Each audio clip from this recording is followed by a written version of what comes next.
In the mental health field, too often, we've made it seem as if it's just in your head. Just in your head. The landlord can hijack the rent by 20%. That impacts people's mental health. We can't have a profit-driven mental health care system if we want our people to be connected and healthy. Well, the question was whether they were troubled by what I see as this phenomenon of class being conflated with race, and so that white people can think that they're exempted from the huge problems that are descending upon them. And it doesn't also really give you any sort of critique on capitalism, and it becomes the evil of white people.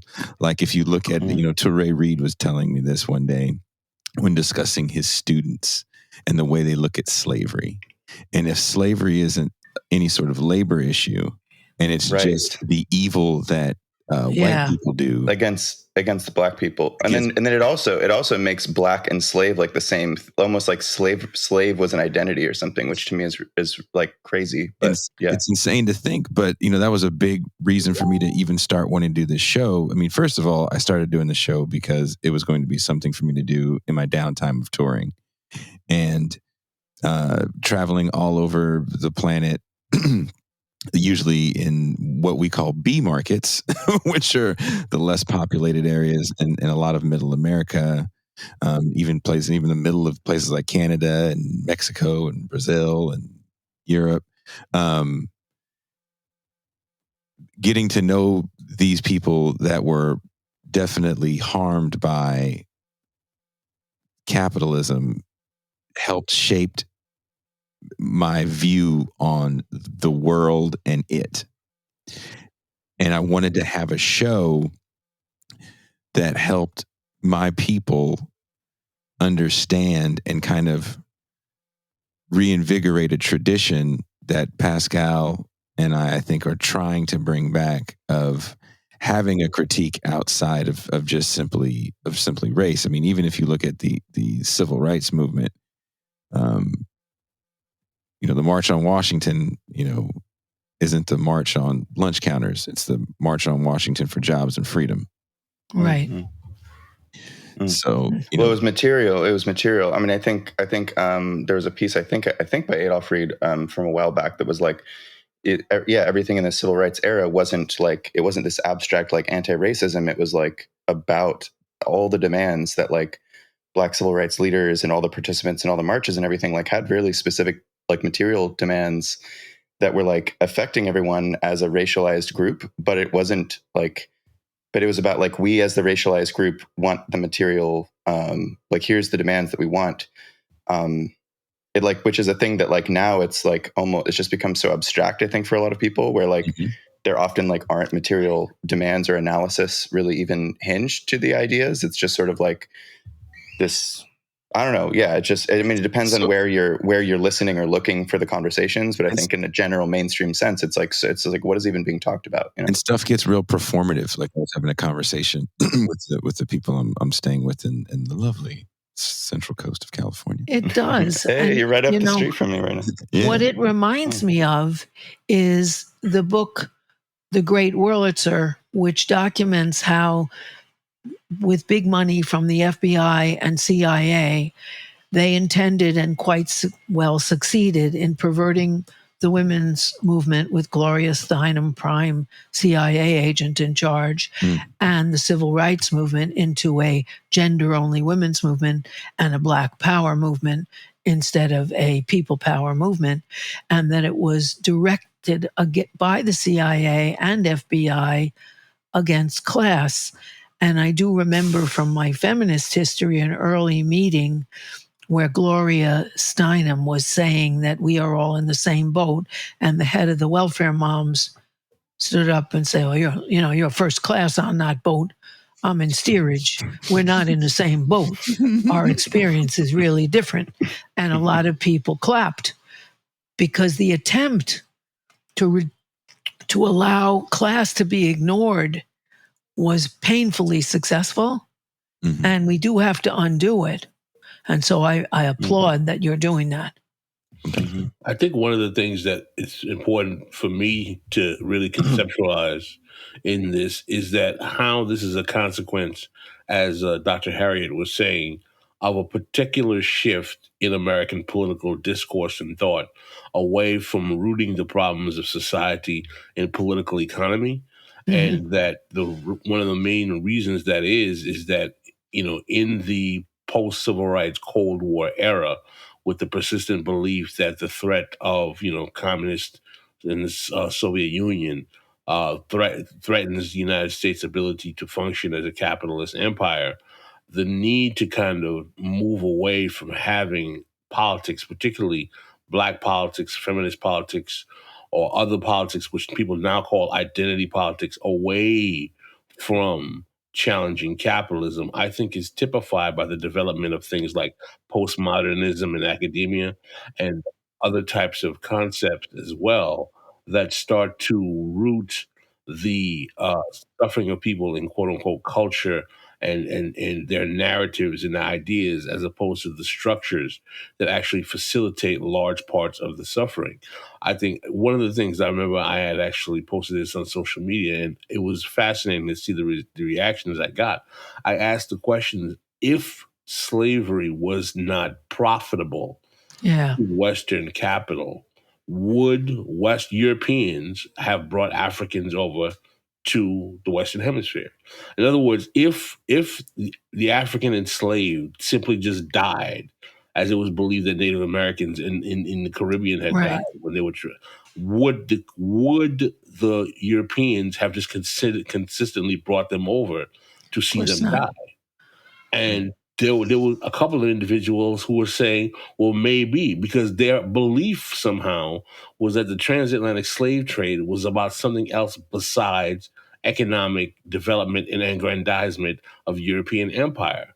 And I think the obvious answer to that question is, of course, they would not have, because the main reason why the decision was made to not use Native Americans and move to Africans is that it was believed that Africans would be more physically resilient in their ability to withstand the vicissitudes of actual slavery in the Caribbean, particularly in Hispaniola.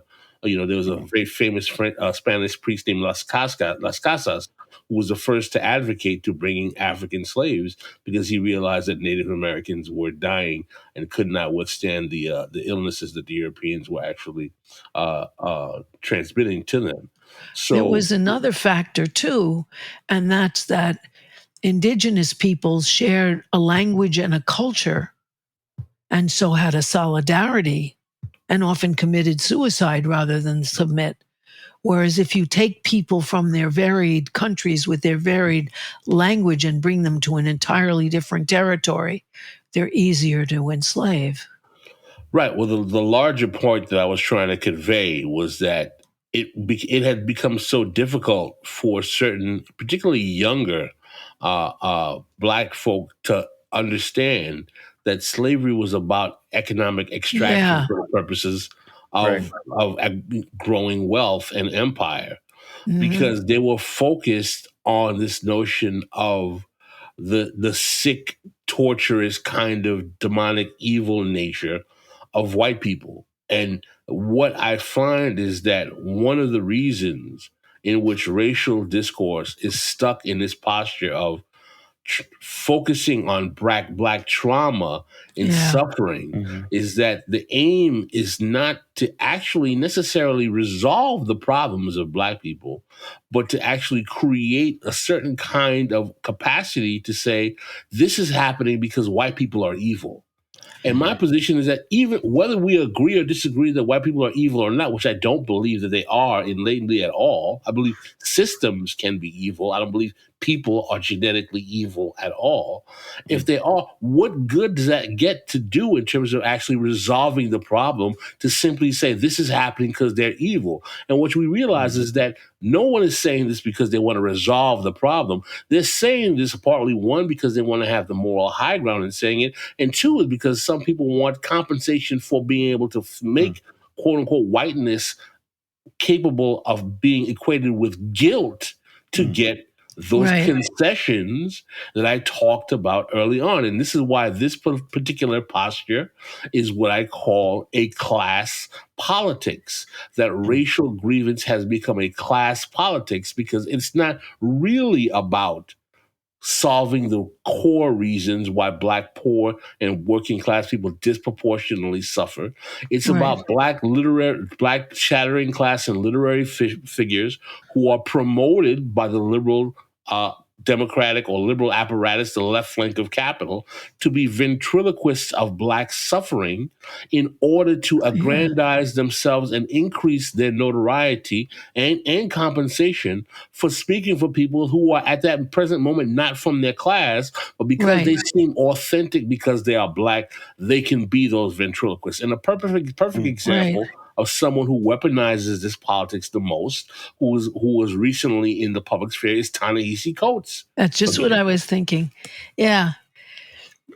Also, what it does is it doesn't say what makes people evil, what brings out the evil in people. Why was race assigned at all? Race didn't exist until you wanted to oppress people. It wasn't there as a concept. And then it was attached to the features of the people you needed to oppress. Also, it doesn't look at the collusion of the North in this, in the manufacture of textiles, which was the big thing. Cotton textiles from the South, from slave labor. Well, if you think about Roots, I think we all know. Like the movie or? Yeah, the TV miniseries Roots.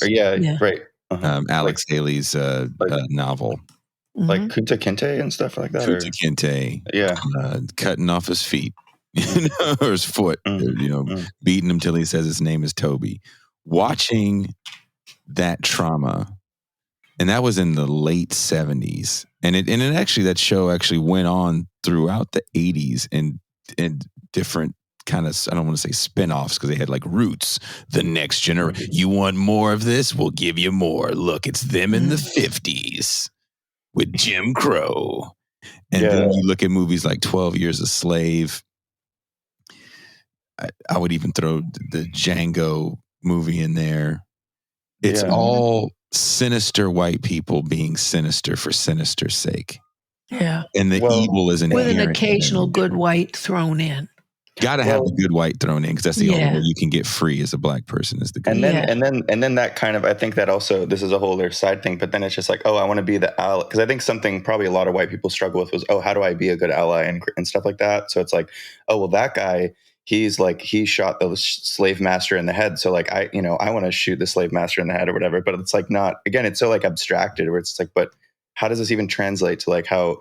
So this also kind of makes me think like I'm looking at the questions that I sent you guys and like because this is getting into that like the Black trauma spectacle thing, right? That's sort of the theme I think of what when you guys had Catherine Liu on. Like I was just really blown away by that discourse because actually just to rewind though, because I think you've already kind of laid the grounds for like there's a sort of political economy function for this like Black trauma spectacle. So we're already kind of in that, but a sort of aside. A related question though, right? So because us working in mental health and like I'm of a younger generation of training into the mental health field. Harriet's like her training was like decades ago. And so I see constantly that what's happening right now, and I've like chatted with Catherine Liu about this and like she finds it kind of disturbing is like all this stuff we're talking about, the sort of like the anti-racism, like the way that the anti-racism stuff is being talked about is not only is it infused within like, HR departments, corporate departments, universities and stuff, but like the mental health profession. And I don't want to disparage it completely and be like, it's just a whole bunch of ideology or something, right? Because what I want to ask is there something good about like, let's say, like psychologizing some of this to say like, okay, you got this mass of white people and other, I don't know, non-Black people or something. And they're watching TV and they're watching movies and they're listening to the discourse. And maybe it's occurring to them for the first time, like, wow, there's all this trauma that Black people have experienced. Right. So, and there's already when I say that, right, it's like, is there already a problematic kind of essentialism? Like, is that even accurate to say like, all Black people? Anyway, yeah, go ahead. I was having a conversation with the people I was staying with, and I brought up why I hate land acknowledgements. I was like, I hate land acknowledgements. I don't know if you guys have to deal with that in your circles. Well, you and me are on Chumash land right now, by the way. So, I don't. We're both. All right. I'm trying to be insensitive. I'm just going to be insensitive to the plight of natives, but I never understood. I was on I was on a tour with a much larger act, and they would start every show with a land acknowledgement. and they would say, we're on Chumash land, and if you want to give your land back, we have people that can help facilitate that. And I thought to myself, first of all, who the hell would want to do that? Yeah. We're at a kind of underground, avant-garde fucking rock show. So no one, sorry for cursing. In no like a one garage. You can curse. It's fine. Absolutely. No one here owns any land. And if they do, they're not giving it away. They're not giving it away to some yahoos from the other side of the planet. And just because you said so. And third of all, then what? Yeah. And they would sell their merchandise on said stolen land that actually had a lot of, native sentiments on it. That was kind of interesting. And none of the proceeds went to any sort of native causes. It was just a cool thing to say. And then as the tour progressed, even some of the opening acts, the local opening acts would do the same thing.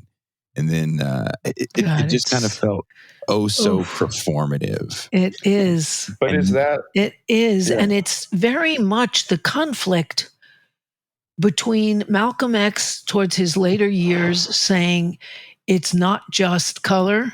Mm-hmm.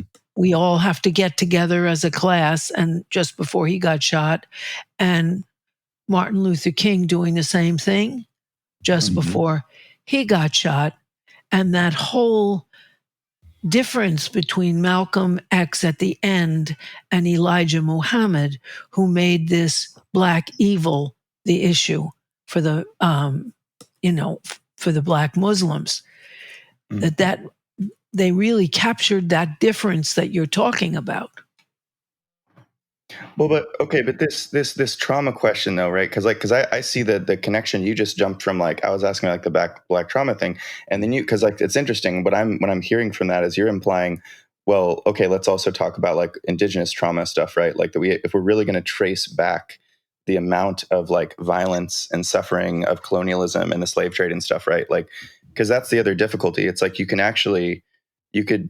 is the tricky part. I guess this is where what they call oppression Olympics can get. It's oh, great, right? Now you're opening up a thing if somebody says, well, oh, I'm Irish, or what about what they did to the Irish, or, I don't know, or whatever. But but the thing is because I'm always trying to hold, I think in the therapy world, it's our job is literally to be as compassionate as we can with people, for our living. And I've been in trainings, and I've read, newer books in the mental health field where things like this are being, it's just a statement, maybe not the term black trauma, but I think intergenerational trauma is a really, really common phrase now. Yes. Yeah. Right. Popularly and in mental health for sure. And it's hard for me sometimes with this political economy perspective where I'm wondering how valid of a concept is that, and what do we do about it? Can I tell a story?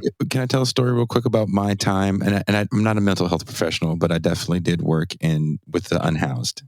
Yeah.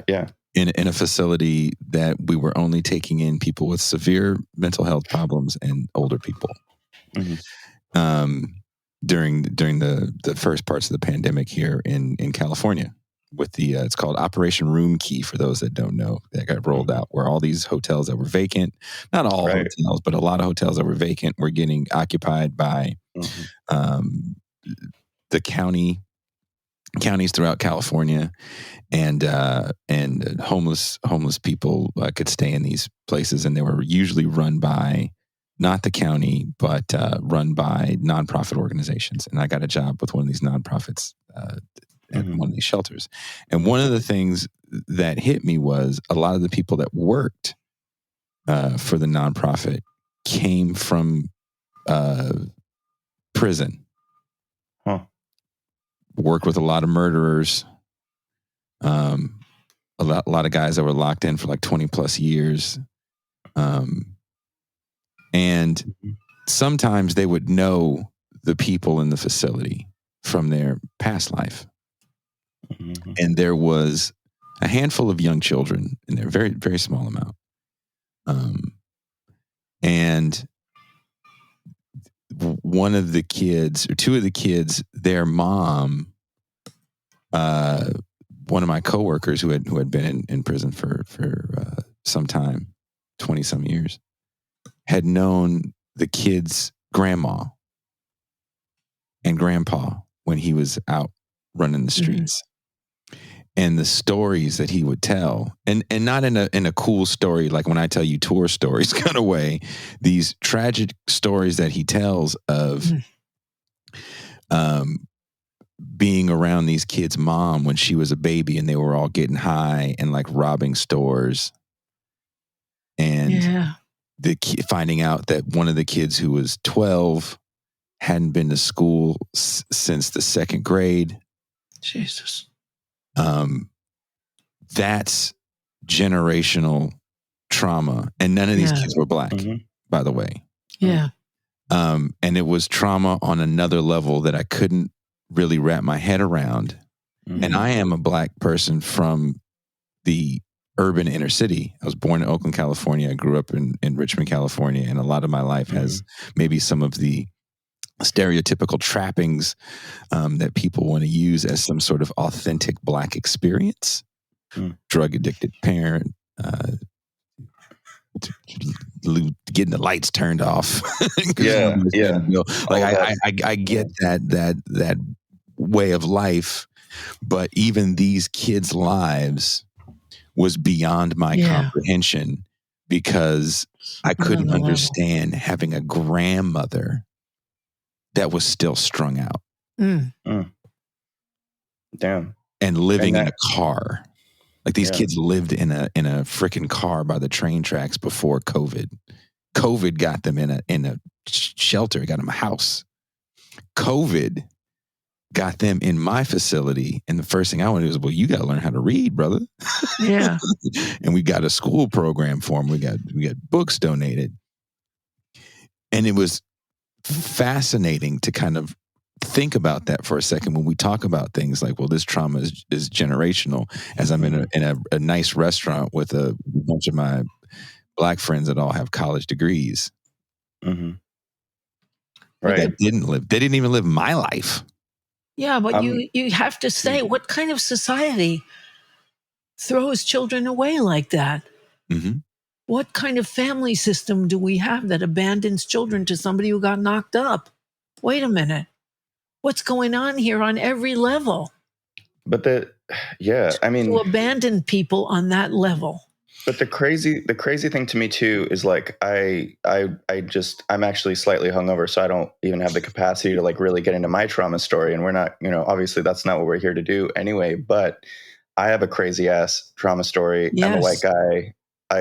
Section 8 housing. I mean, if I told I could tell certain parts of my shit, and if someone wasn't looking at me, they'd be like, "Oh, you must be a black person, right?" Like I have like, because of the stupid stereotypes we have in our society, right? But like I've had conversations with friends. Like I've lived in Santa Barbara, California for the last 15 years or something, and I've like people that grew up here that have like one parent's a professor and one parent's this other thing or whatever, who are like non-white somehow.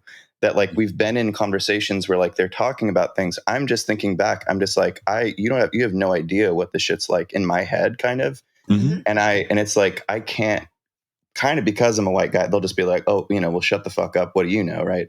And like that shit is so weird to me. I think like going through, because I really loved like Black Studies classes in college, and like all the I'm about. I mean, there's certain forms of identity politics that I think are like beautiful and important and like crucial for us to, I think, build like a sort of collective empathy and multicultural understanding in America and whatnot.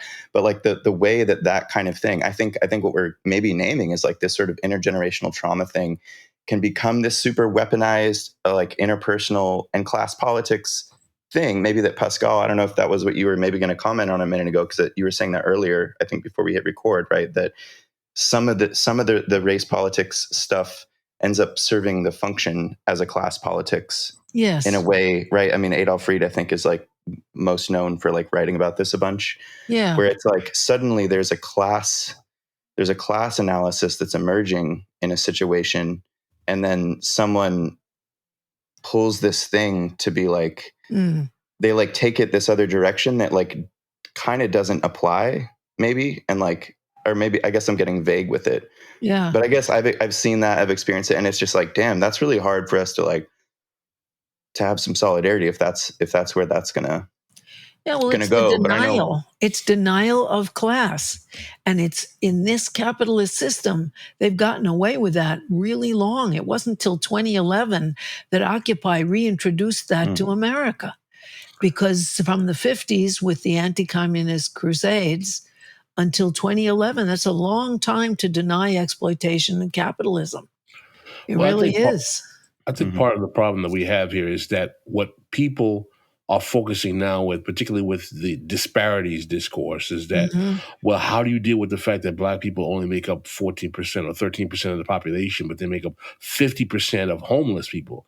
And when I hear, in other words, they are obvious, and I don't think I would deny it. I don't think Jason would deny it, or Adolf or anyone else would deny that there are huge disparities in the ways in which Black and brown people are victimized by capitalism in the way white people are victimized by capitalism. Yes. That's absolutely true. And no one is arguing that that should be ignored.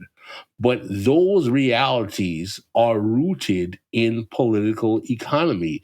And every time I hear someone mention those disparities, I ask a simple question. Why is it shocking that we have these massive disparities in this contemporary moment when up until literally the decade I was born in the 1960s, over 60% of Black labor was relegated to sharecroppers or domestic workers. Right. What does that actually mean? That means literally up until the decade I was born, the majority of Black workers were doing the same kind of work that they were doing during slavery, maybe without the same brutality.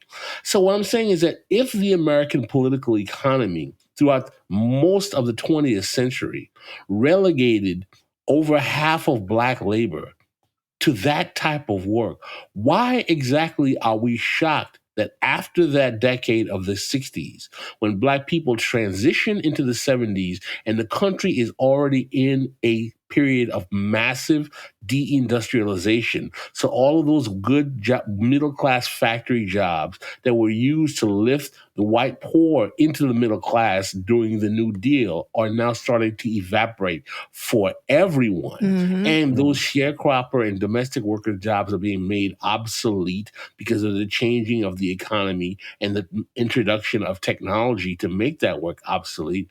How is it shocking that disproportionate numbers of Black people, also with the rise of crime that you start to see in the 60s and 70s, because there's already so much Black poverty, why are we surprised that in the 50 years after that particular decade, that when there has been no political energy towards addressing poverty rooted in the problems of capitalism during that 50 years, that we're shocked that those numbers metastasize. Yet in the same 50-year period, we have had copious amounts of race-first, race-reductionist politics, because we haven't had class politics. And what has that class-first, race-first gotten us? It got us that in 2008, we had a loss of 35 to 50% of Black wealth during the subprime mortgage crisis with no recourse under a first Black president. Yes. So again,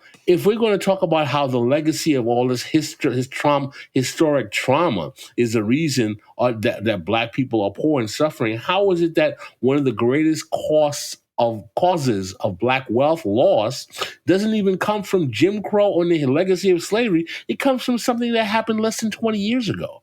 Right. And another cause in terms of the domestics and sharecroppers is that FDR excluded them from the labor protections. Yep.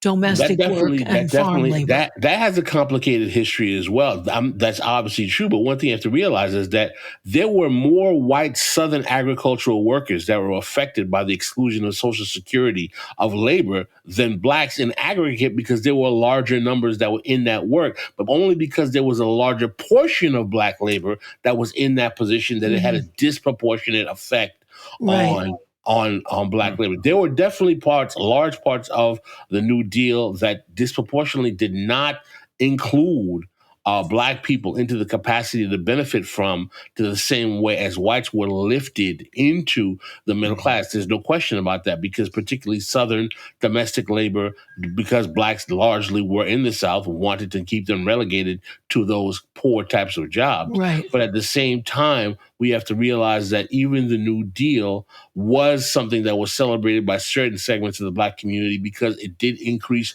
union participation and job growth. But again, because of the nature of the political economy and the Southerners in the Senate, it did not include the same benefits. Definitely, Right. And also we kind of downplay that white Southern sharecropper as well.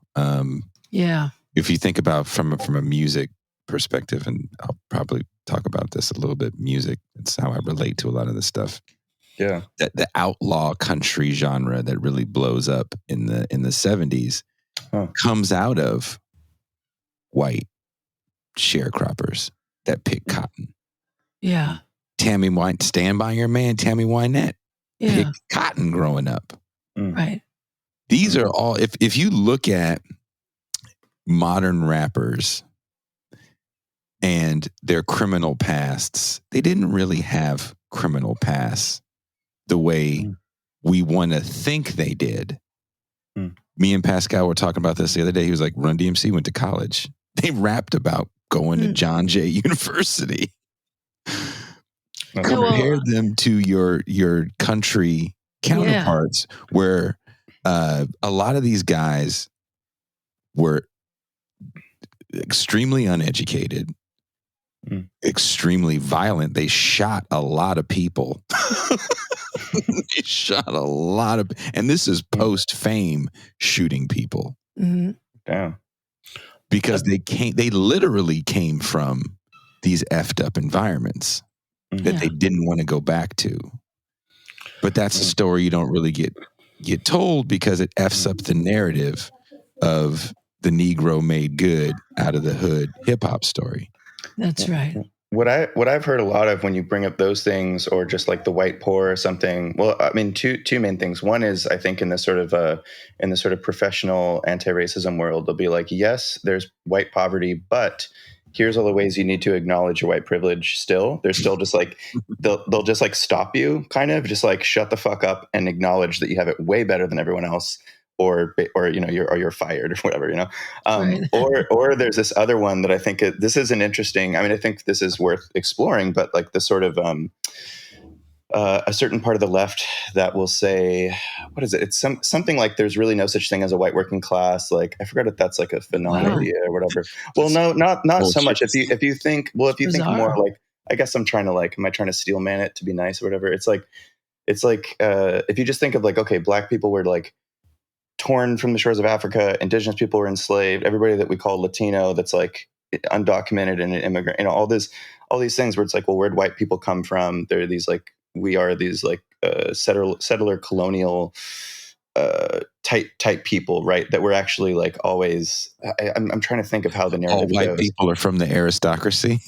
Kind of. I mean, I think that's what they're trying to say. It's funny you say that, because I think that's what they're trying to argue. And what you're pointing out, I think pretty actually does show that like that's just so not true. But I think that's the options that are available to us. I think in kind of the prevailing discourse That's what we have to fight. Why do you think Willie Nelson can get along with Snoop Dogg? Yeah, because they both like Corona. His new Corona, man. I was the other day at grocery outlet. I saw there's this big ass stack, and Snoop was on the top, and I was like, "What the fuck?" He is a spokesperson now, but he's the best person. He's going to help Corona bring out it anyway. That's a time. I'll tell you. This is it's an anecdote, but I'll shut up because I know Pascal wants to talk. I was on tour, and we had a day off in West Virginia. And I don't know if you guys have ever been to West Virginia. It's a beautiful country, but it's really white, and it can be really, really scary for someone of my hue. And I have some friends there from years of touring, and they were like, hey, I see that you're here, and we had a day off in Morgantown, which is a college town. And he goes, I'm out here in the mountains, kind of in the middle of nowhere, and I really need your help. If you could drive out here and pick me up, I have a spare key. I have to get at my house. I'm working this job, and they got me staying up here in the mountains. I'll pay you whatever money you want. I'll buy you dinner, put gas in your car, like whatever you need. If you can help me out, I really appreciate it. It's a day off. I'm like, sure, it's fine. So we drive up in the middle of nowhere in the Appalachian Mountains, up like state routes. Hella fucking scary. Mm-hmm. And he's staying in this motel. And it's a motel like I've never seen. It's not one big building. It's like a series of small little shacks with like screen doors. Sounds like a horror movie. It very, very horror movie. They're like horror movies start like this, right? Like, hey, what you in the woods, black guy? So I was touring with my ex at the time. It was just her and I, and she is a small Asian woman from Canada. So she really has a very vague understanding of things like West Virginia, right, and its past, its history. But she is uncomfortable because it's starting to get like ding ding ding ding ding ding ding ding. And as we get to the place, there's a family sitting in front of their little motel shack, and you can see generations from grandma to grandkid, and they got tracks on the arms. Like, this is some rough shit, right? We're in the middle of it. And my buddy comes out and he gives us a great big hug in the parking lot and standing in front of this family, and they're just staring at us like, because they can. Mm-hmm. And this is something that I'm used to seeing because where I grew up, I have a similar thing, not white people, but there's a similar thing. A bunch of people sitting on the front porch, cats roll up, they don't know. So we're going to look at you like, well, who the hell are you? Mm-hmm. Mm-hmm. So I understand this dynamic. And my buddy's talking to us and he said something about bears. And I was like, there's bears out here? And one of the redneck family yells out, we'll take you in the woods and show you a bear right now. Oh, fuck. And I turned around and I was like, look, man, I'm from the big city and I'm scared of bears. I don't want to see a bear. I'm terrified of bears. And they laugh. And they said, the big city is where all the crime is. And I then responded, I was like, and one of them had a camouflage shirt and one of those really big Duck Dynasty beards. And I said, look, dude, I said, for me, this is the scariest shit I'm going to see. A white dude in the camouflage shirt is the oh shit sign for black people. And they all start cracking the fuck up. And they look at me and they go, oh no, man, we got your back. These backwood motels, you're safe here. I mean, some asshole may yell out nigger from his truck, but fuck him. We got your back. Damn. Huh. It was an interesting exchange. That's a crazy ass story. It is. It was an interesting exchange. It is. Because cool. First of all, we are from similar environments to the point where I know how to navigate that environment. Right. And even though we're not the same, the environment we're from is similar. Right. And almost and just we like can have a certain dialogue. And the opposite of that happened to me with an anecdote. I was walking down the street a long time ago when the Black Muslims were more active. And this guy came to me and said, buy my newspaper. Your people enslaved my people in the 1800s. I said, wait a minute. My people were in steerage en route to a sweatshop to work 18 hours a day. Are you kidding? How many slave owners do you think were around? You got it wrong. What'd he say? That's crazy. He was kind of stunned. Oh. He said, wait a minute, and I went on to say, hey, what are you talking about? Working in a factory 12 hours a day for $12 a week? What are you talking about? Most white people who came to this country came as indentured servants, arrested for petty crimes so that they'd work it off and populate the colonies. Are we kidding? What are you talking about? He had no idea. I think that what this demonstrates is that the way in which particularly in the post-movement era that we're talking about. We have a theme on our show. We call it the 50-year counter-revolution. And the theme of the 50-year counter-revolution is that basically all of the politics and social and political discourse in the 50 years since the assassination, 50 plus years since the assassination of Martin Luther King, the post-civil rights era, has been a counter-revolution against the rise of the New Left and the New Deal Civil Rights Coalition. And that all of this kind of reactionary politics, even the kind of race first, race reductionist politics, is really about trying to neutralize the capacity to address politics rooted in challenging the institutions that are deemed by the ruling class to be necessary to keep the American empire going. Right. And one of those main things is capitalism, quite frankly. And what has happened is that cynical voices that are on both sides of the table are focused on trying to make it seem like the capacity of blacks and whites coming together to challenge capitalism on a class or an economic-based paradigm is impossible. It's never worked. White people have always kind of abandoned class-based politics. So what you will find often from, particularly black elites, college-educated blacks, is they will say that those working-class whites will always abandon you. You can't trust them. And I always say to them, it's really funny. You talk about how coalitions with whites don't work because they always stab the blacks in the back. When we have a whole history for over 100 years of black elites doing the same thing of stabbing poor and working class black people in the back out of the name of seeming like they are the ventriloquists of the suffering of those people. Yet you don't demand that we should check ourselves from believing that black people are some kind of racial kinship, one force altogether. Yeah. Because again, the notion of actually having two classes of people coming together to challenge capital has people on both sides of the aisle so concerned because their material politics are rooted in being able to leverage the suffering of these classes. And I want to get back to something that Max was talking about, racial intergenerational trauma. I actually kind of reject that notion. I'm not a fan of it because what you're telling me is that a black person who summons on Martha's Vineyard, and there are many, who's an executive in a bank or has a job at a major Wall Street law firm, and there are some who do that as well, has some kind of biologically trajectory type trauma from the fact that 6 or 7 generations ago, he had an ancestor who worked on a plantation. Whenever I hear certain things like that, and people promote them, particularly black folk promote them, I say, well, let's take that to its logical extension and say, what if the ruling class, or let's say white employers said, well, listen, since you have this intergenerational trauma and you have this kind of like biological defect because your ancestors were slaves, I don't think that we can necessarily hire you or give you housing or anything else because you actually have this kind of long-lasting kind of like biological flaw that makes you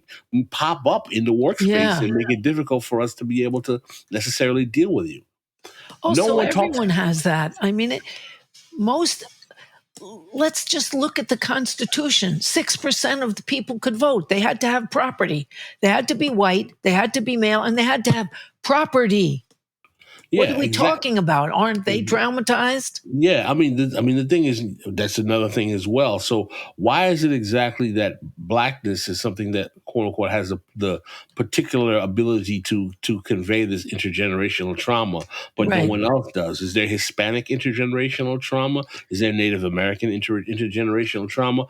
Is there Jewish from the Holocaust? Yeah, exactly. I don't particularly find it an effective way to deal with the problems that people are suffering in the societies in the West by focusing on leveraging the actual things that people who are past have dealt with to try to get those spoils today. I think that the best way to address those is to talk about what are people going through today and how do we remedy those problems, and all those problems rooted in the political economy and the way in which capitalism is increasing their suffering in this society. And can we get a material solution to those problems? And can we do it together where we have the power? Well, this leads to, in my mind, one of those questions that I sent you guys, because I'm thinking, I was like really, I was just getting tingles. The one you guys just did with Toya Reid and Bertrand Cooper, I think is his name, and I was just like, and then Marcus from Left Link Fest. I was just like, you guys I was just like, this is just an all-star. Just as like I'm just a fan of basically all you guys is like the things you guys say, and it, like one of the things when you guys dipped into the class reductionism to all these other things is like one thing that I think, you Pascal and I think Torre did make very clear. I think maybe Torre a little bit more, but like how it's like we're not, whenever we are, and I guess this includes probably me and Harriet, I think, is like whenever we are talking about these like class first or class material things, we're not like denying something like racism, sexism, whatever, all the things. But I remember like Torre saying too, like, but then they need remedy. And then it moved back onto the class piece. But this is where it's like, I almost want to stop it to, again, perhaps steel man, the identity world and the profession that I am in, where I have to I have fucking colleagues that are like, they're using all this language all the time now, like from like Instagram, whatever, normal people to like mental health professionals. And I'm sitting there like, let's read Marx, but somebody's going to be like, you're a fucking Bernie bro or something. Right. So anyway, the remedies, I think, there's all these, these trainings, these diversity trainings, implicit bias workshops, all these things. Some people would say, well, let's just, none of that shit works. Just like stop, it's a waste of time. It's just making these diversity trainer like companies rich or whatever, right? That's one view. I think I'm a bit on that side, but there's also a question, I think from a practical perspective, right? Whether we're going to use, say, DSA as a vehicle or something maybe better if we think that it's just too kind of shit-lived out at this point or whatever. Like if we're like, okay, if we need this like multiracial, multicultural, everybody's on board with class, material, politics, yada, yada.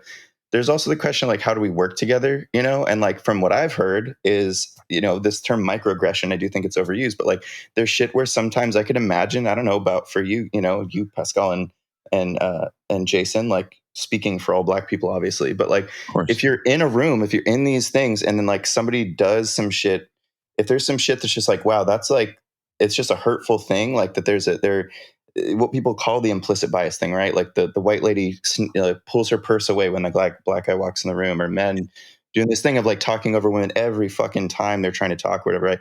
These things that are like kind of subtle, but I could totally see add up. And then interpersonally, it's like, I just don't want to work with this person, and that because the sort of story we're being told right now is like, well, yeah, that's systemic racism. That's systemic this, is systemic that. And so the remedy that is implied in that way is like implicit bias trainings and everything. And I would kind of assume all of us here.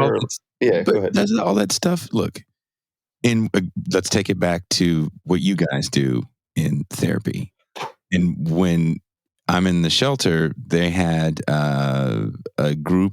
I can't remember the name of the group. I think it was a nonprofit group as well that wasn't associated with the nonprofit that was running the place, that dealt with a very small handful of some of the people there. Because like I said, you had to be severely mentally ill if you weren't 65 with health problems, and also homeless. So also had that. And you have to answer about 100 questions or 170 questions. I forget how many it is totally to be qualified as homeless. Let's also not forget that. So one thing I noticed, all the quote unquote mental health professionals, they were all very young and generally pretty white. Mm-hmm. And if they weren't, they definitely weren't from the environment of the people that they were talking to. Mm-hmm. So there's a disconnect right there. So at that point, what kind of implicit bias training, what kind of racial training are you going to do to really help you understand, the plight of the people? It's just going to be your sympathy. And it's like Bertram Cooper talks about, well, who gets to write the poor Black experience? It's never poor Black people that are writing the story of this experience. So who is helping these unhoused people that are suffering years of trauma? It's never the people that have been where they've been. Mm-hmm. Yeah. So instead of having an industry that, is a very lucrative industry at this point. If you guys started going off and doing conferences on how to be better white people and not question systems, you'd make a lot more money, right? Yes. Yeah, I'm thinking about it. I want to. There's some nice mansions in here in Santa Barbara. I'm looking at. One of the most beautiful parts of the state we're in right now, right? Yeah, and I'm gonna acknowledge Chumash land and then do the diversity trainings, then get the mansion. Robin DiAngelo starts every speaking engagement off with a land acknowledgement. Mm-hmm. And her book, this is just my opinion, I skimmed over it. I didn't read the whole thing. I'm not going to lie. Mm-hmm. But it just felt like a white lady telling other white people how to be a better white person. For her own pockets, kind of. Just hey, be a better white person. I'm sure she felt good when she wrote it. I'm sure, I believe in my soul she felt good when she wrote it. Not just for financial reasons. I don't think she's a comic book villain. Mm-hmm. She comes from a world where people say crazy shit like that. But even like, let's say, and as an example, right? Like there's that trope of just like the white person that's like, can I touch your hair and shit like that, right? And there's like 5,000 things like that, right? That like, that there is like a probably maybe not 100% consensus. All black people are like, yeah, that shit sucks. But like a lot of fucking black people are like, I hate when they do that shit, right? Like there's a lot of things. Just like you'll get women in a room and they'll be like, I hate when men do the thing, right? Or whatever. We can keep going down the list. So it's like, how do we, because I do think there is something to that at the very least, like from a class organizing perspective, right? Like if we want to build really strong, I want to say inclusive, but it's like, I almost feel like I can't even say the word anymore, but like if you actually want to build the kind of movement we want, and then there's people like, can I touch your hair and shit, right? Or just these like creepy men, you know what I mean? So how to like, know how easy it is to be like, don't do that. I'm a creepy man. I'm not gonna sit here and lie and say I don't like enjoying the female form. And sometimes I get caught doing it and I feel like shit. And sometimes I get called out doing it, and it makes me conscious of the fact that I'm doing it. I go to the gym every morning here in Arroyo Grande. I'm going to say it the right way. We're not going to anglicize it like people do out here. And I see the fear in women's eyes as they walk back and forth in the gym to pick up equipment or work on different machines, because I see all the men look. That's uncomfortable. Mm-hmm. And watching that makes me acknowledge the fact that, that's pretty gross. Mm-hmm. And I've been that guy. I found as a woman, if someone, in my experience, and of course there's situations where I wouldn't do this. When I was young and I walked by, I remember this firefighter whistled and I said, do you realize that insults me? And he said, no, I thought it was a compliment. And we had a nice talk. Mm-hmm. Because sometimes, I've said that a couple of times, like some guy said, you have nice legs. And I said, would you like me to compliment your balls? No, actually. And, how does this feel? And sometimes people are just into the cultural norm. They really don't know what they're doing. And they need... You should compliment people's balls. It'd be really funny. They walk need, down the street. They need a little bit of reasonable suggestion, not based on a premise that they're evil, but that they're misinformed. Mm-hmm. Mm-hmm. And that works well. People are into the cultural norms that they're in. Mm-hmm. And you're not going to build an alliance with people unless you give them the benefit of the doubt. And let me ask this question to our hosts and even my. I'll ask this question to our host, but Pascal, I've heard me tell this story. I lived in a music rehearsal and recording studio in Oakland, California, and there was a kid. These young kids that were coming by, and they were a good like rock band, like an old school, what you'd call a classic rock band, which you don't hear out of 20 somethings anymore. And one of the kids had started falling down a rabbit hole of Jordan Peterson and Alex Jones. Mm-hmm. And whenever I was at the front counter working there, the kid always felt the need to try to talk to me about something he had learned from Jordan Peterson or Alex Jones. And I would then tell him my opinion of it, and he would appreciate it, and he would go on. And he started buying InfoWars shit. Like he had a hat, he had a shirt or some shit. Nice. But he would still keep coming to me and wanting me to challenge what he's hearing from these guys. And so the kids' band played a show at a very famous place in Berkeley, California called the Gilman. The Gilman is a independently run venue that has been the launch pad to careers of bands like Rancid, Green Day, insert Bay Area punk band here. They started at the Gilman. And the Gilman has rules. Back in the day, they would have to read your song lyrics because there's no racism, no homophobia, no sexism. You couldn't even have sponsorships, so they couldn't have major label bands come in, because if you had a corporate sponsorship, they wouldn't have you. So that's the vibe of this place, even now, 30, 40 years later. But as the new younger generation comes in, there's a little less of a solidarity and there's more identity politics. Still a cool place to go. It's a little different than it used to be. And again, still a cool place to go. Still good people. Still good message, I think, overall, what they're trying to do. What they're doing. They're doing it. But this kid goes there and he's wearing a shirt. It might have even been a Proud Boys shirt. And again, this is a kid that's like 21, 22 years old. And he doesn't understand fully what he's doing. He doesn't get the message at all. Had he had seen me before that show, I would have told him, hey man, don't wear that shirt there. We'll talk about it later. Don't wear the shirt there. And he wouldn't have wore it, and we would have had a conversation about it later, and he probably would have laughed about it and went on with his life. The kid wears the shirt there. They would go to load in at the venue, and the venue goes, you either take that shirt off or you guys get the fuck out of here. And the kid goes, no, I'm not going to take the shirt off. And the thing about his band is they didn't support this stuff at all. And they didn't even really have that much, because they didn't watch Jordan Peterson. So they had no idea what the fuck the shirt was. And they were kind of weirded out by it. So they're telling him, dude, just fucking take your shirt off. Now there's a standoff about his personal freedom, which is one of the things that people like Jordan Peterson and all those people talk about. And the libs are going to take it from you. They're fascists.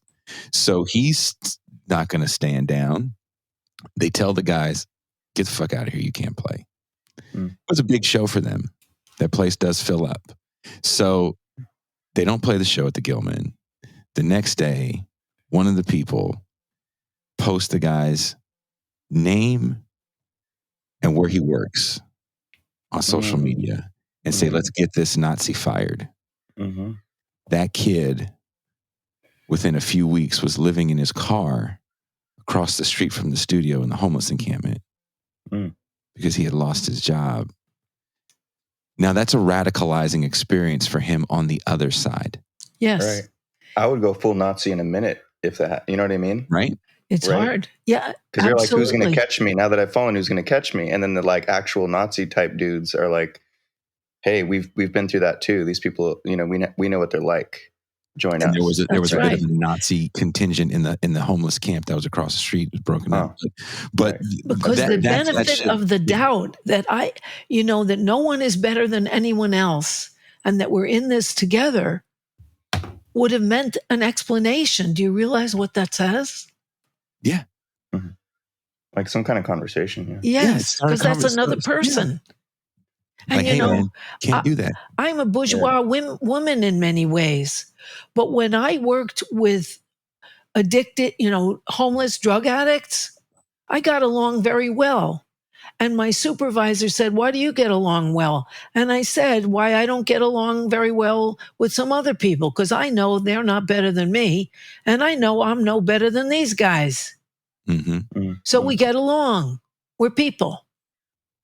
Well, let me ask you, unless Pascal, because you've been kind of, I don't know if you have something to say, you've been quiet for a while, but I have a question that's a little bit, it's one of the ones that we wrote to you guys that it's I think a little bit more for you, but I guess for all of us, maybe if I could just do that. So it's all right. I'll do it. We're okay. It's like, man, I just killed the room. So it's this. So psychologized. I really like this word.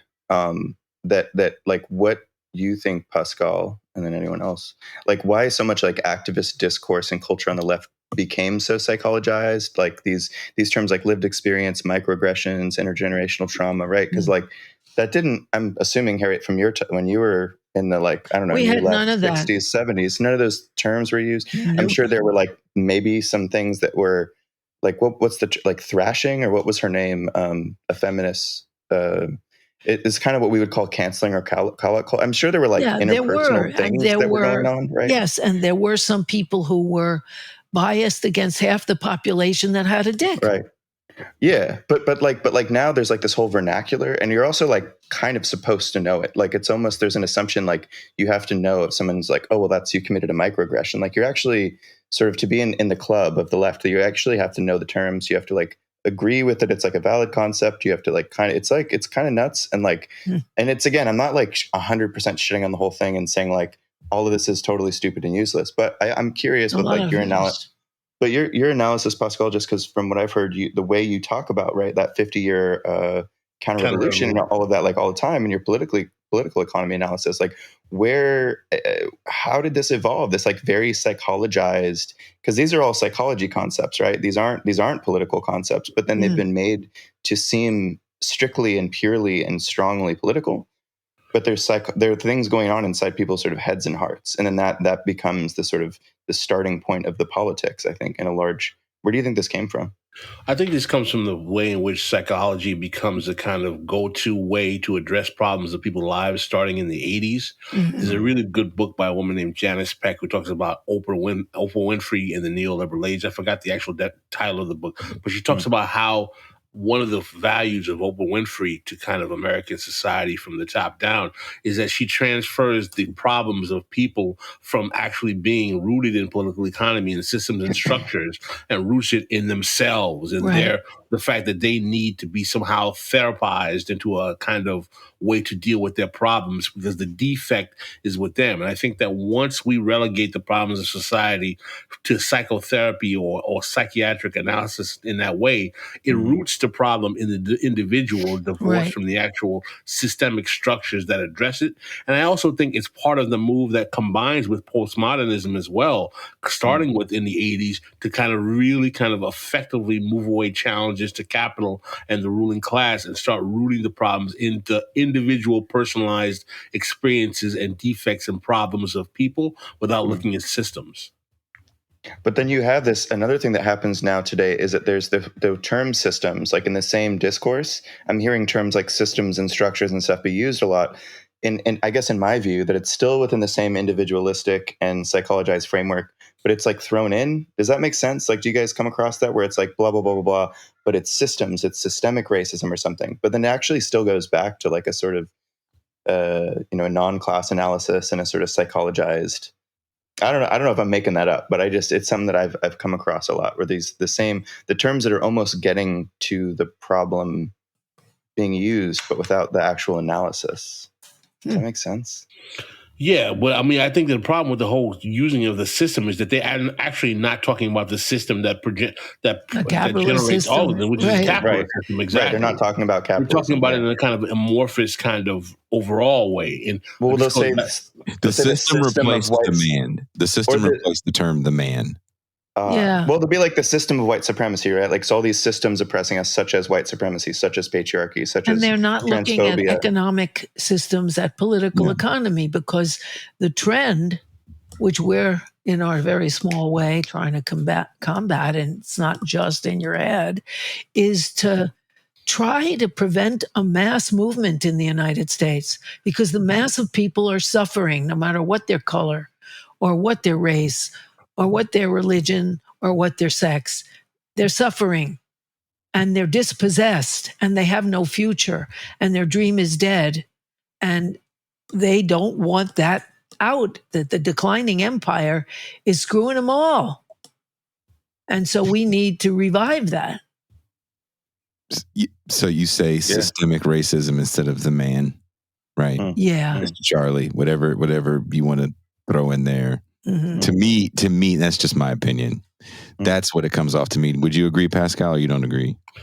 No, I definitely think it makes it into some kind of thing that exists in the air, divorced from the overall structural mechanisms that keep the system working. It's like the system of white supremacy, and it also makes it something that's mystified that can't be challenged. Mm-hmm. It also creates a grandiose, it's like you could be talking about something interpersonal or even I guess like mass incarceration, right? To say, instead of saying, like, because whenever I hear you guys talk about like this reserve army of labor, et cetera, analysis, or, the shock absorbers, I know when like Rick Wolff came on, like that's so different than, say, Michelle Alexander. I mean, I think that work is super important too, It like is. the all of, and 13th and everything. But like, there isn't, that narrative's not present when they talk about it. They're not talking about like what function in the system it serves. No, right? Not. Like why is there this massive racialized mass incarceration problem now? I mean, sort of always was, but like crazy out of control now. It's like something like, I feel like it's more palatable from whether it's like you're watching MSNBC or like The View or like listening to, I don't know, something like that. They'll say like, well, this is clearly white supremacy. It's like white supremacy has done this, right? Well, it is a reassertion of slave labor in a new form. However, that also has to be discussed with the prison industrial complex and how very profitable that is. But class is the most repressed discourse in the United States. And ever since the CIA initiative in the early 70s is to replace class analysis, not to enhance it, but to replace class analysis with racial and sexual analysis. And to divert the movement. Yep, it is. It's worked too well. Michelle Alexander's book, where I look at it as a great intro drug to kind of understand incarceration on a commercial level and not on an interpersonal level. And hopefully Michelle Alexander's book leads you to James Foreman Jr.'s book, Locking Up Our Own, which does challenge structures and racial notions that you get out of Michelle Alexander's book, which pretty much draws a line between slavery and where we are today. And the 13th documentary doesn't even try to blur that line. It just says there's slavery and mass incarceration. And this is the connection. And the connection goes back to being the sinister nature of a white majority. And that's why a lot of people have problems with the 13th documentary. And there's definitely a lot of people in academia that have issues with Michelle Alexander, who does not say that that's her definitive work and actually has issues with the book at this point. Because there's different directions that she even wants to go when looking at the idea of mass incarceration, especially post Foreman's book, which I think is an essential read to truly understand how we got to where we are, opposed to Alexander's book. Another very good book is Loic Wacant's Punishing the Poor, which roots actual mass incarceration in an economic reaction to the deindustrialization and failing of capitalism, and realizes that the notion of the racialized nature of mass incarceration obviously proliferates in the age of deindustrialization. But if you notice, there's a really good article that was in the Catalyst that highlights this, the disparity between Black and white mass incarceration stays relatively flat throughout the 20th century to today. But what happens is that it increases when we talk about a lack of education. In other words, it's not even so much just a disparity in terms of race, but it's a disparity is increased when you talk about the class of Blacks. So in other words, when we're talking about Black people who don't have a college, a high school diploma, those disparities proliferate. But the disparity between Blacks who have some level of college and whites decreases. So what you're seeing is that the actual increase of mass incarceration is not so much a quote unquote black-wide phenomenon as more of a black, poor, undereducated, and under-economically empowered phenomenon. So those nuances aren't things that are considered when we simply racialize. Again, this is part of the problem of racializing problems that are disproportionately affected but to poor and working class black people, because it mitigates the fact that there are 10% of black Americans at the top who own 75% of black wealth. The class disparities amongst black people are actually as bad, if not worse, than they are amongst white people. But we wouldn't know that because, again, we're trying to make it seem like because black people have overall so much less wealth that all black people are poor, which is actually not true. There's a significant black upper middle class as well. Yes, they don't have the same amount of wealth of the black as the white top 10%. But the thing is, though, when the top 10% of whites own 75% of white wealth, that means there's a lot of white folk who have nothing as well. So when we're talking about these disparities, economic and otherwise, simply racializing these things really obfuscates from the fact that there are people across the board that are suffering. The precarity is getting worse, and these ethnic and racial silos are also intentionally being proliferated to stop people from coming together and challenging the system. I mean, also we have to keep in mind when people like Jeff Bezos, Elon Musk, Mark Zuckerberg are in your racialized group of who controls the wealth, it definitely is going to skew those numbers off quite a bit. Well, so all right, if we're going we're moving toward a close out. What do we do? Closing out, Rochambeau. Who's up? First of all, thank you for having us. This was a very enjoyable conversation. I do like kind of bringing up my time in working with the unhoused and dealing with what people want to call severely mentally ill, because the treatment there also is one of those things that shape the way I view people that work in the field in general.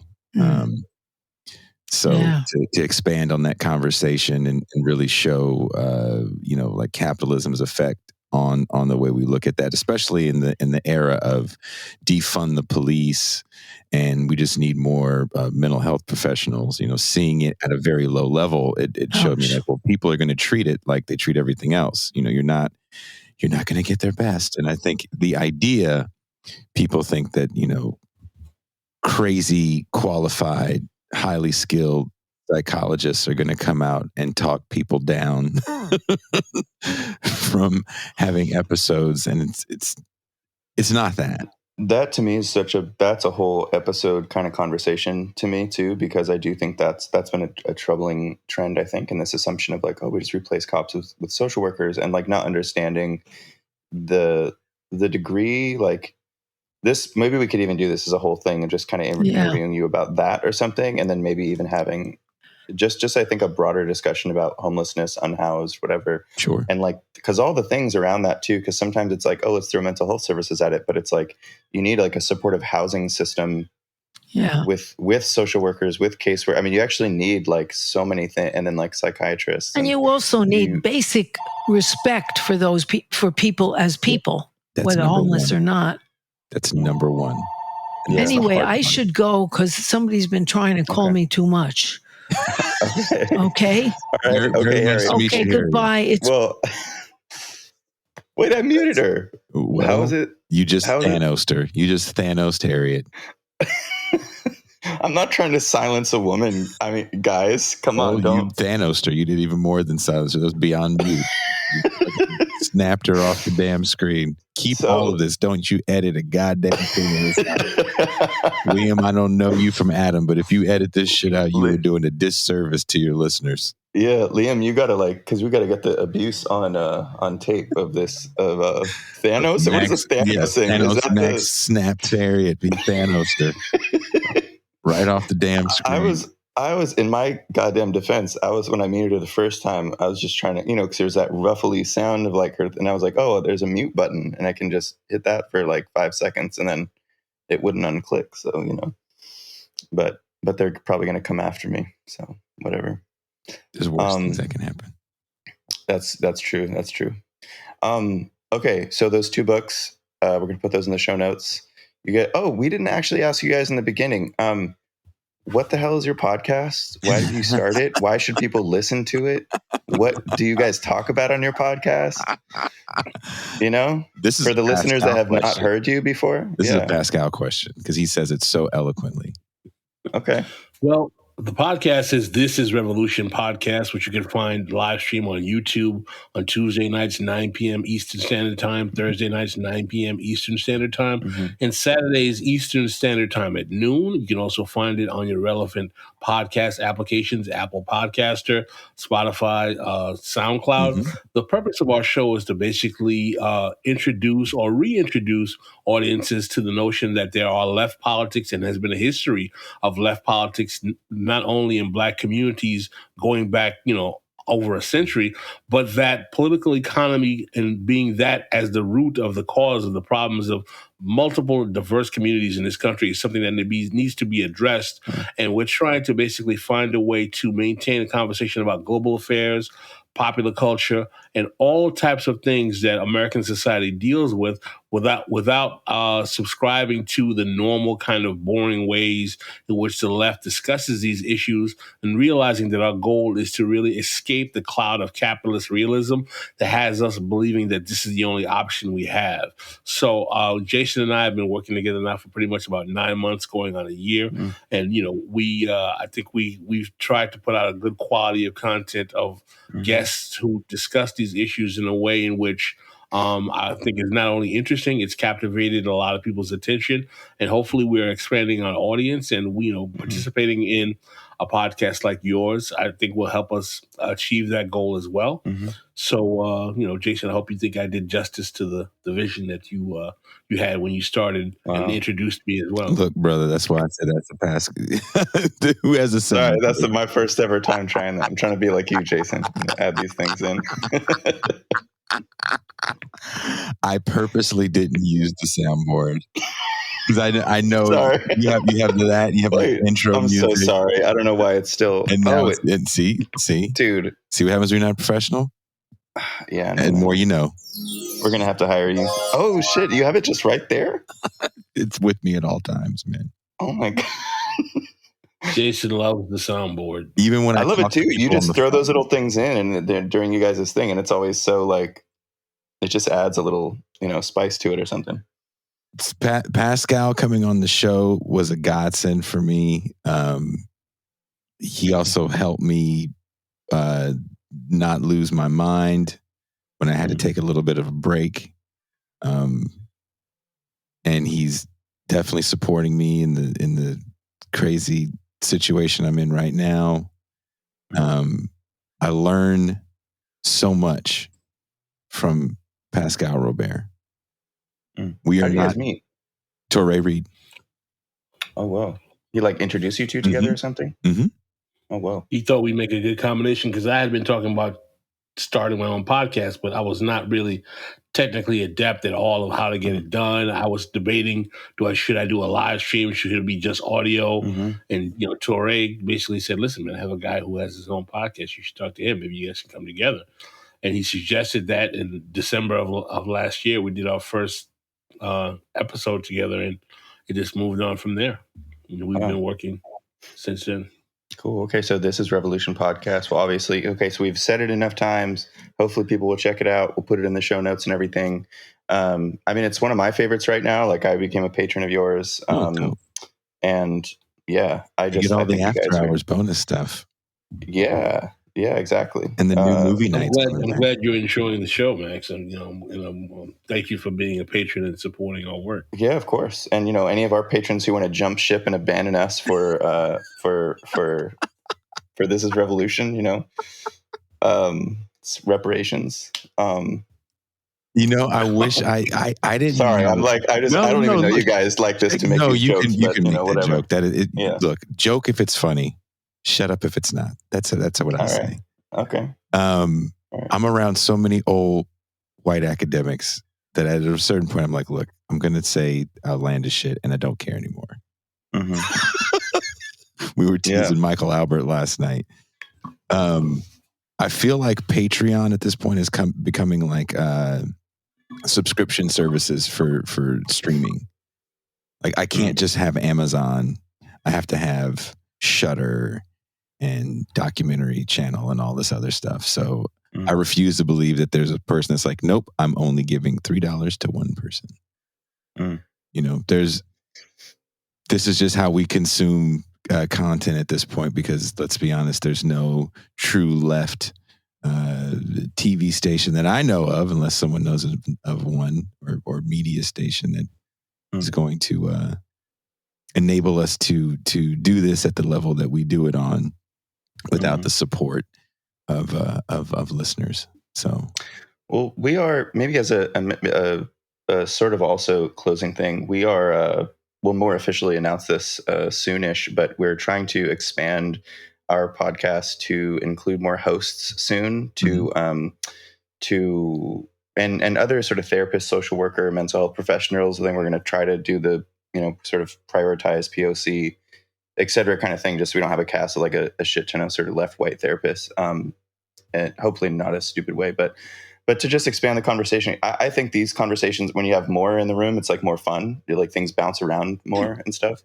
I think that's cool. And then some of us can take breaks and be like, I'm going to take a week or two off, and then so-and-so can come in and out. So, and if you guys know of anybody actually, right, of people that are like sort of, I think the foundation is, I guess you could say left in air quotes, but like, I don't know, Marxist-y. I do know someone.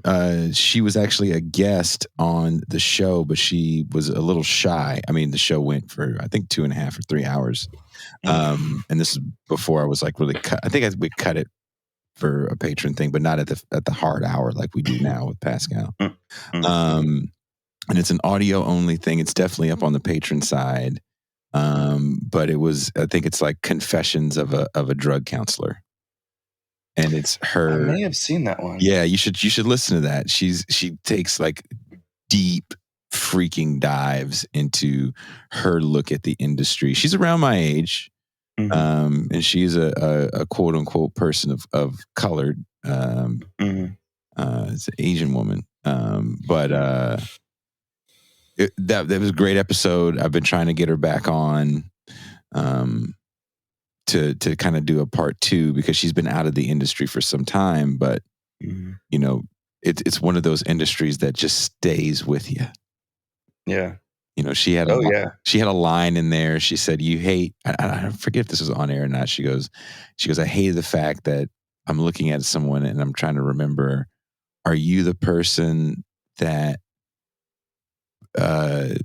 was raped by your uncle or your dad?" I can't remember. Yeah.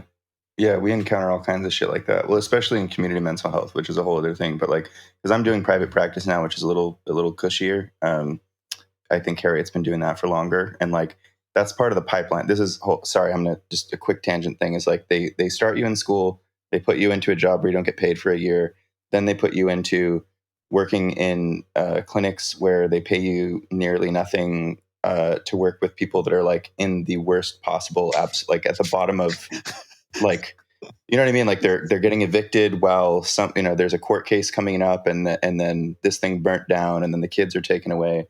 And this is how like the mental health industry works. And then they throw you into that for a couple of years. Then you get your hours to get your license or whatever. And then you're like, oh, thank God, I'm going to go charge $5,000 an hour to work with rich people. And I just work like 3 hours a week.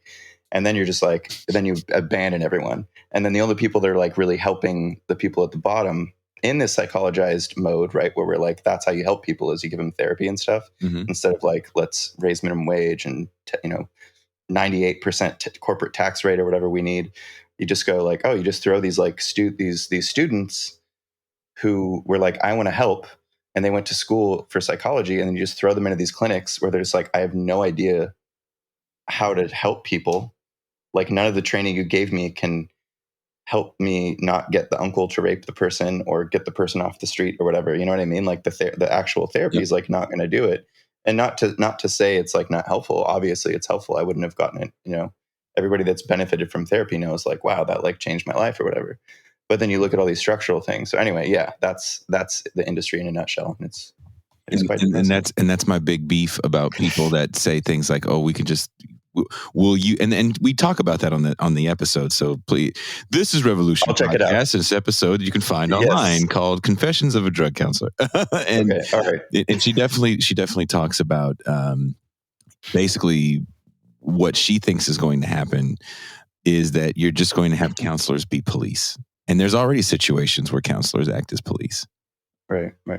And then the only difference, I guess, at some point, maybe you have to give them guns or tasers or something. That'll be the situation when someone gets stabbed or shot.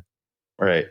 And then that'll be that weird, confusing thing. It's kind of like what Adam Curtis, when he talks about like in Egypt after the Arab Spring, where all of a sudden everybody's like, military police, help us, because, it was like, help us because the bad guys took power because we didn't have a plan. Mm-hmm. Right. Like, I don't know if that analogy makes sense, but it's suddenly like, we want to defund the police. We want to abolish the state. We want to blah, blah, blah, blah, blah. Like all this sort of like, I think sometimes not super mature, maybe sort of anarchist-ish politics, where it's like, oh, wait, we didn't really think out a plan of how to redesign the society in the way we wanted. And then in that vacuum of power, something way worse happens, Anyway. That's how I see it. And I think, I don't know, is your take on that, Pascal, somewhat similar?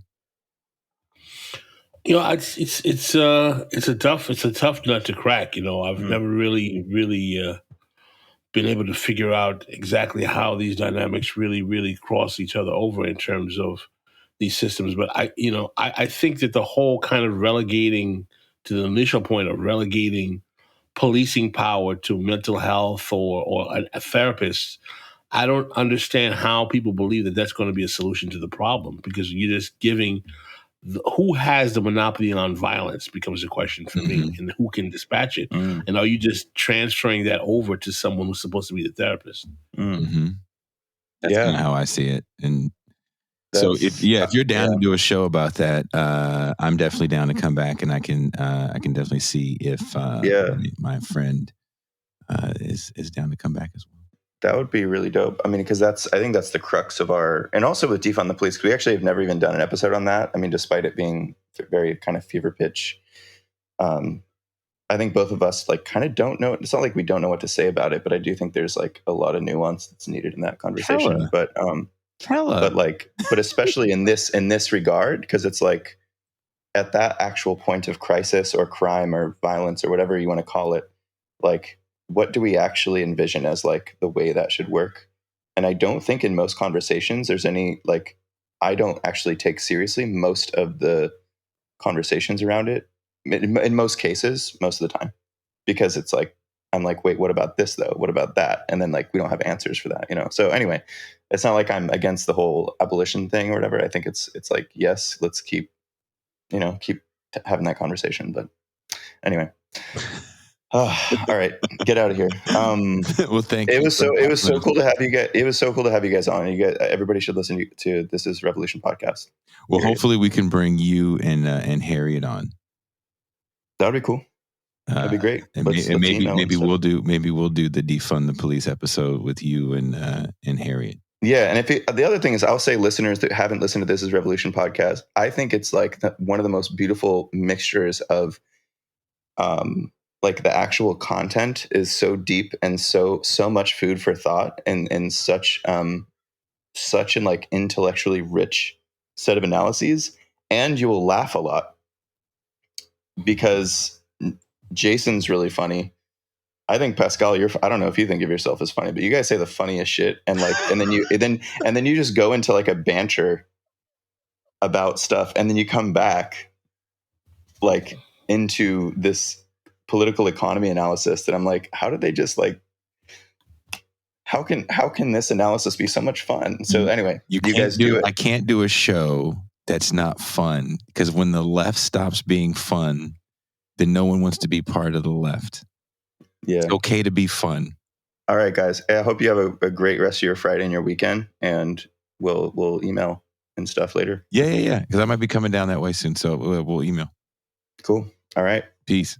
By the way, listeners, if you have enjoyed anything you've heard Harriet say in this program, you will definitely enjoy Capitalism Hits Home, which is a solo program that Harriet does through Democracy at Work, which is a worker-owned cooperative that produces other great programs such as Economic Update with Richard Wolff and the Anti-Capitalist Chronicles with David Harvey. I can't recommend enough that everyone also listen to Capitalism Hits Home if you enjoy It's Not Just in Your Head. Capitalism Hits Home is a sort of broader overhead view. It explores the way that capitalism shapes our personal lives, our psyches, our relationships, our families, and it looks particularly at the sea change in American personal life as all Americans, but the top 10 or 20% of Americans, have our security and our chance for a future become as precarious as it always was for minorities and families headed by women. It's not just in your head, and Capitalism Hits Home are definitely complementary. And if listeners would like to check out Capitalism Hits Home, Harriet, where should they go to find it? Either on YouTube or Democracy at Work or on my own website, harrietfraud.com.